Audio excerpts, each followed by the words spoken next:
ತರಗತಿಯಲ್ಲಿ ಓದುತ್ತಿದ್ದೇನೆ. ಎಲ್ಲರಿಗೂ ಕೆಂಪೇಗೌಡರ ಜಯಂತಿಯ ಶುಭಾಶಯಗಳು. ಇಂದು ಬೆಂಗಳೂರು ನಿರ್ಮಾಮೃತ ಕೆಂಪೇಗೌಡರ ಜನ್ಮದಿನ. ವಿಜಯನಗರ ಅರಸರ ಸಮಂತರಾದ ಕೆಂಪೇಗೌಡರು ಹೊಸ ನಗರ ನಿರ್ಮಾಣ ಮಾಡಲು ಹಣ ಕೊಟ್ಟರು. ಇದಕ್ಕಾಗಿ ವಿಜಯನಗರ ಅರಸರಿಂದ ಹಾಗೂ ಜನರಿಂದ ಹಣ ಸಂಗ್ರಹಿಸಿ ಬೆಂಗಳೂರು ನಿರ್ಮಿಸಿದರು.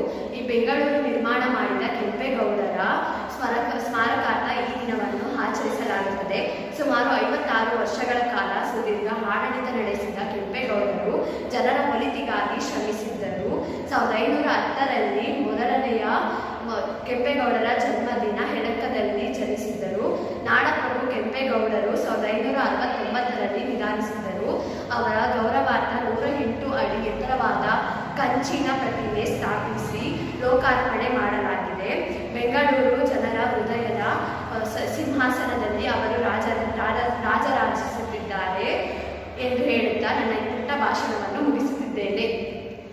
Good morning everyone, my name is Pooja. I am studying in 10th standard. Today I am going to say few lines about Kempegowda Jayanti. Kempegowda Jayanti is celebrated every year on 27 June in Karnataka, India. The legendary Kempegowda won the hearts of the entire population of Karnataka region during his tenure of 46 years of age. Historians believe that Kempegowda envisioned the formulation of big flourishing cities on his hunting voyage towards Shivanasamudra from Lanka.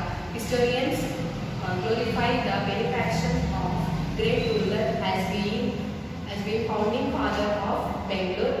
Nada Prabhu Hiriya Kempegowda, far famed as Kempegowda, was a chief king of Vijayanagara Empire who ruled over the prominent areas of Karnataka in 16th century. This highly esteemed personality is credited with being a benevolent and compassionate ruler.